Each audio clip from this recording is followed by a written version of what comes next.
मी आणि माझं स्वप्न. मी एका छोट्या गावातला साधा मुलगा आहे.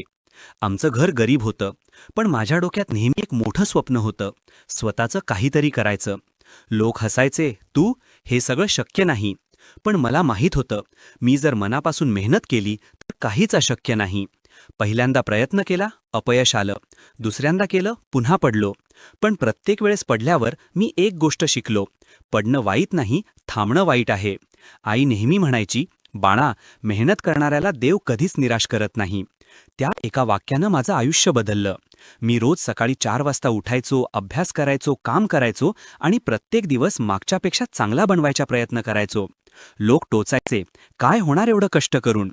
मी फक्त हसायचो आणि म्हणायचो, आज नाही पण एक दिवस नक्कीच होईल.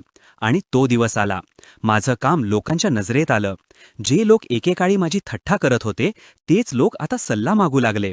त्या दिवशी मला उमगलं, यश हे एका दिवसात मिळत नाही, पण प्रत्येक दिवशीच्या छोट्या प्रयत्नांतून तयार होतं. म्हणूनच आज मी सांगतो, स्वप्न मोठी बघा, कारण त्यांची भीती वाटली तर आयुष्य लहान वाटेल. आणि लक्षात ठेवा, तुमचं भविष्य कोण ठरवतं माहिती आहे का? तुमचा आजचा प्रयत्न.